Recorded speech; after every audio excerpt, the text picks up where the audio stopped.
할렐루야. 사랑하는 성도 여러분, 8월 4일 수요일 아침 아까의 시간이 돌아왔습니다. 자, 오늘은 이사야 56장 1절에서 8절까지 말씀으로 함께 은혜를 나누고자 합니다.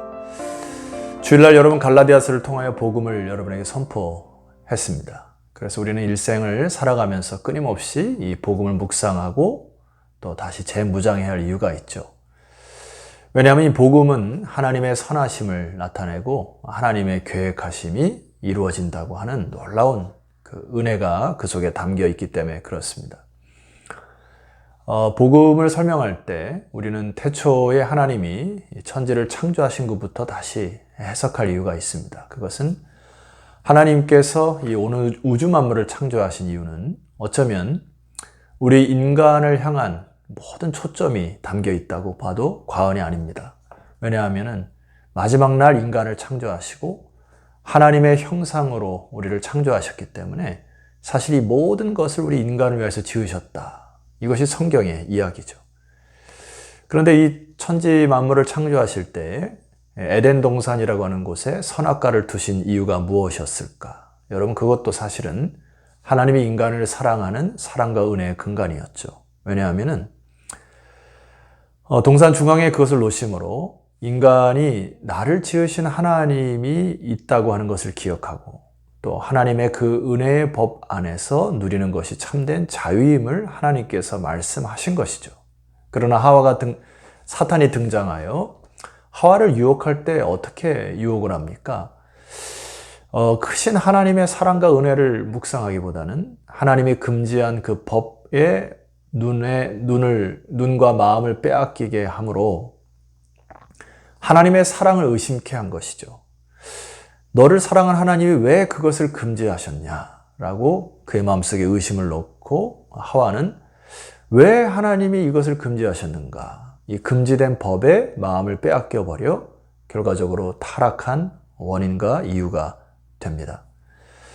여러분, 그러나 율법이라고 하는 그 하나님이 이스라엘 백성들에게 주었던 율법도 그 근간은 이스라엘 백성들이나 하나님 백성들의 자유를 빼앗고 억압하려는 것이 아니죠.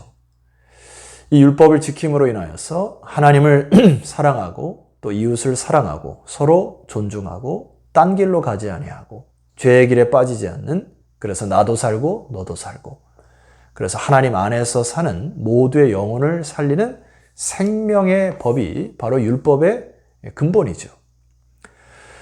자, 이 율법의 근간인 여러분 십계명을 잠시 생각해 보면은 이것은 두 가지 축이 되는데 하나님과의 관계의 사랑법과 이웃에 대한 사랑법이 사실 십계명의 근간을 이루게 되는 것이죠. 뿐만 아니라 이 십계명을 통하여서 이스라엘 백성들이 가나안 땅에 들어갈 때 이미 가나안 땅들이 이 죄로 인하여 편만하였고 아구까지 꽉 찬 그들의 문화와 그들의 관습 이런 것들을 거부하여 하나님 백성으로 살아가야 할 구체적인 법을 제정해 주신 것이죠.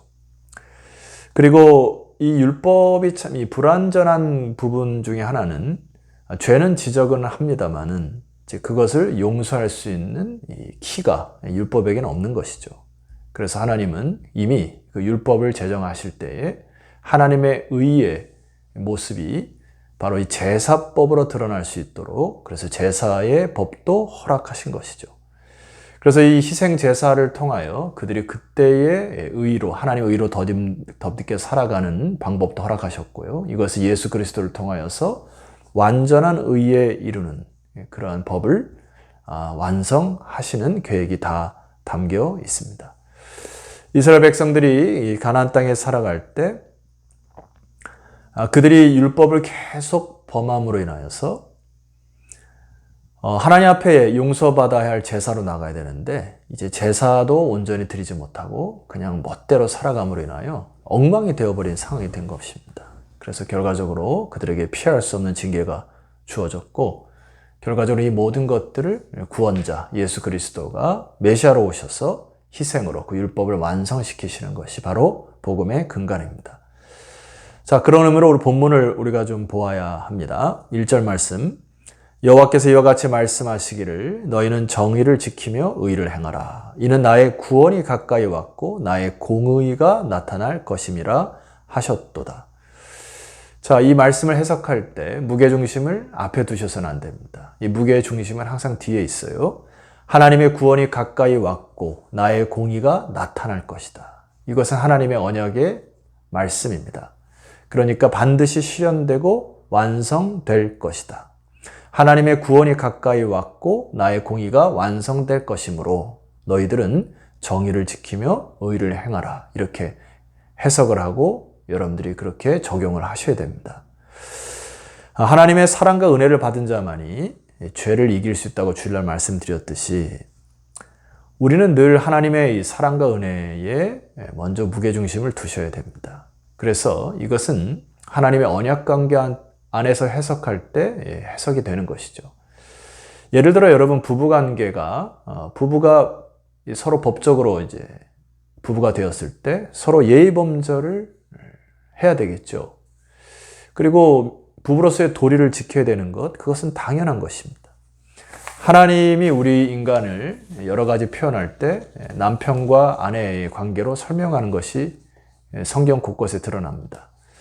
그러니까 이것은 이렇게 해 조건이 되어져야 부부라고 칭하는 것이 아닌 것이죠. 부부관계 안에 들어왔기 때문에 예의범절을 지켜야 되고 또 도리를 행해야 된다. 이렇게 되는 것이 정확한 것이죠. 자, 그런 의미로 2절 말씀을 보세요. 안식일을 지켜 더럽히지 아니하며 그의 손을 금하여 모든 악을 행하지 아니하여야 하나니 이와 같이 하는 사람, 이와 같이 굳게 잡는 사람은 복이 있느니라. 자, 다시 해석할 때 조건절로 해석하면 안 된다 했습니다. 하나님은 이미 복을 주시기로 작정하셨죠. 언약 관계 안에 들어온 것입니다. 그러니까 언약 관계 안에 들어온 자들에게는 무엇을 해야 되냐면은 2절에 안식일을 지켜서 더럽히지 아니해야 되는 하나님과의 도리가 예의범절이 필요한 것이고 그의 손을 금하여 모든 악을 행하지 아니하여야 하는 것. 이렇게 하나님의 언약을 붙드는 자가 복이 있다는 것입니다. 부부관계에서도 지켜야 할 예의범절과 도리를 잘 지키고 사랑해야 가정이 평안하고 또 관계가 회복되는 것처럼 하나님과의 관계도 마찬가지라는 것을 설명하시는 것이죠. 그런데 이 이사야 선자를 통하여 이스라엘 백성들에게 말씀하실 때 구약의 법을 우둔하시게 되면은 구약의 법을 계속해서 이렇게 지적하시는 것이 아니고 여기에 보면은 이제 희생제사가 언급이 되지 않고 있습니다. 그러니까 이 희생제사의 언급이 없으므로 이제 이 신앙 공동체는 누구나 이 말씀을 지켜야 되는 이 법의 확장성이 있는 것이죠. 자, 3절 말씀 보면은 여호와께 연합한 이방인은 말하기를. 여기 등장하는 이방인이 바로 오늘날 저와 여러분입니다. 그런데 여기에 아주 중요한 단어가 있어요. 여호와께 연합한. 이 연합이라고 하는 단어는 다른 말로 하면은 참여한다 혹은 결합한다, 연결한다 라고 하는 라와라고 하는 단어입니다. 자, 여호와께 연합한 이방인은 말하기를 여호와께서 나를 그의 백성 중에서 반드시 갈라내시리라 하지 말며 고자도 말하기를 나는 마른 나무라 하지 말라. 자, 1차적으로는 이 연합하다라고 하는 것 말씀드렸듯이 결합하고 연결한다. 이거는 라와라고 하는 단어는 레위 지파를 가리키는 어원으로서 성전 직무를 위해 구별된 레위 지파뿐만이 아니라 이방인들도 그와 연결되어 참여할 수 있는 특권이 있다라는 말씀이고요. 두 번째, 고자를 이제 표현하게 되는데요. 고자는 신명기 23장 1절에 보면은 여호와의 총에 들어올 수 없는 자였습니다. 그런데 이것을 특별히 언급한 이유가 무엇일까요? 그처럼 율법 규정에 의해 제약된 사람들도 참여하게 된다고 하는 이 연합의 놀라운 특권을 하나님께서 말씀하시는 것이죠. 4절 말씀 봅시다. 여호와께서 이와 같이 말씀하시기를 나의 안식일을 지키며 내가 기뻐하는 일을 선택하며 나의 언약을 굳게 잡는 고자들에게는 내가 내 집에서 내 성 안에서 아들이나 딸보다 나은 기념물과 이름을 그들에게 주며 영원한 이름을 주어 끊어지지 아니하게 할 것이며. 자, 이 모든 일의 근간은 바로 여호와와 연합하는 것에 있습니다. 언약관계 안에 들어온 자. 마음을 돌이켜 하나님이 나의 주인이고 하나님이 나의 생명이고 세상에 기댈 것, 의지할 것이 아무것도 없고 이제는 나는 여호와 한 분만 만족하며 살아가겠다고 하는 연합된 자. 자, 그들에게 하나님이 요구하시는 것이 무엇일까요? 자, 이 4절과 5절에 보니까 하나님이 계속해서 자기의 주권을, 본인의 주권을 강조하시죠. 보세요. 나의 안식일을 지키는 자, 내가 기뻐하는 일을 선택하는 자, 나의 언약을 굳게 잡는 고자들에게. 5절, 내가 내 집에서, 내 성 안에서 하나님이 영원한 이름을 그들에게 끊어지지 않도록 허락하시겠다. 하나님과 연합한 자, 관계가 회복된 자에게는 하나님이 영원한 이름이 끊어지지 않은 축복을 준비하신 것을 주시고자 한 것입니다. 계속해서 말씀드리지만 이런 조건에 의해서 부부가 된 게 아니라 부부 관계가 허락되면 지켜야 할 예의 범절이 있고 해야 할 도리가 있듯이 하나님과 언약 관계에 들어온 연합한 자들은 하나님 말씀을 안식일을 지키고 하나님이 기뻐하는 일들을 선택하는 것, 그리고 언약을 굳게 잡는 이 일이 믿음의 반응이요 사랑의 반응인 것입니다. 그럴 때 하나님은 너희들에게 주고자 하는 놀라운 영원한 이름을 끊어지지 않겠다고 하는 약속을 허락하시는 것이죠. 자, 6절 이하에는 또 놀라운 하나님의 약속과 은총이 있습니다. 또 여호와와 연합하여 그를 섬기며 여호와 이름을 사랑하며. 자, 이것은 당연한 것이죠. 하나님께서 베푸신 은혜와 하나님의 사랑을 묵상하고 또 말씀을 묵상하다 보면 나와 같은 죄인도 하나님이 품으셨다고 하는 놀라운 은혜 속에 빠질 수밖에 없죠. 자, 그 말씀입니다.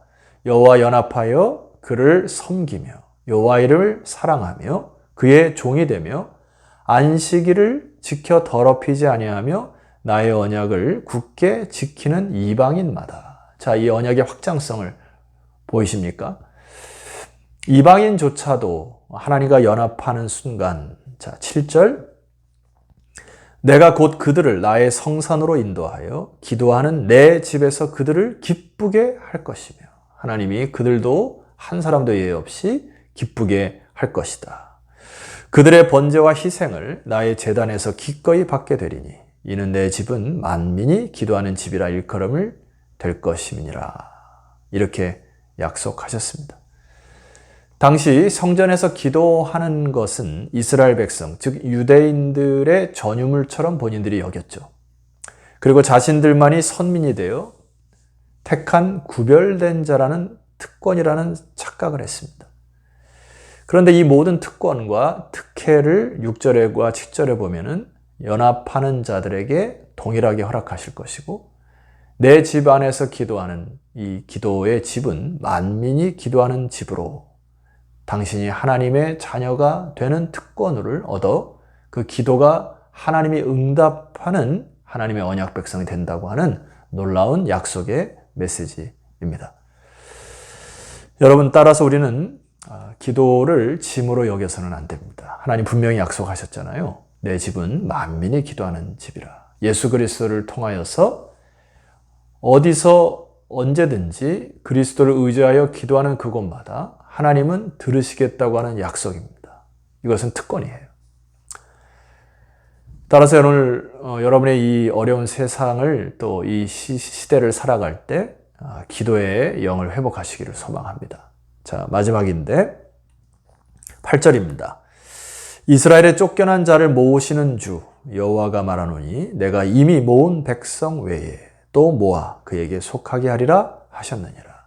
하나님의 구원의 계획은 끊임없이 펼쳐질 뿐만 아니라 하나님이 예수 그리스도의 재림을 미루시는 이유, 그의 택한 백성들이 돌아오기까지 기다리시는 것을 베드로 사도가 이야기하듯이 오늘 하나님의 궁극적인 이 마음과 목적은 이스라엘의 쫓겨난 자를 모으시는 주님이시다. 이렇게 표현하고 있어요. 그래서 이미 모은 백성 외에 또 모아 그들에게 속하게 하는 이것이 가장 하나님께서 원하시는 영혼의 구원의 사역임을 기억하셔야 됩니다. 오늘 이 방송을 듣는 저와 여러분들은 이미 하나님과 연합된 백성임을 믿습니까? 이 축복과 특권 속에 있는 것, 그것만 자랑하면 안 되고요. 이제 이 축복과 은혜가 내 이웃과 내 친지들과 또 주변에게 확장될 수 있도록 여러분 그렇게 쓰임받는 여러분의 인생이 되기를 기도하고, 또 이 일을 위하여 오늘 말씀에 의지하여서 하나님의 거룩한 이 사역에 동참하는 놀라운 축복이 여러분의 삶에 가득하기를 주 이름으로 축원합니다. 기도드리겠습니다. 하나님 아버지 감사합니다. 우리를 주님과 연합한 자로 만드시고 또 하나님의 구원 계획에 저희들을 사용하시니 감사합니다. 이 방송을 듣는 모든 백성들이 금지된 법에 마음 빼앗기지 않게 하시고 그 속에 담겨있는 하나님의 사랑과 은혜를 깊이 깨달아 복음 안에 새로워지고 또 하나님과 깊이 연합된 자로 나아가는 축복이 있게 하옵소서. 예수 그리스도 이름으로 기도드렸사옵나이다. 아멘. 자, 성도 여러분, 내일은 이사야 56장 9절 이하로 여러분들 다시 찾아뵙도록 하겠습니다. 내일 뵙겠습니다.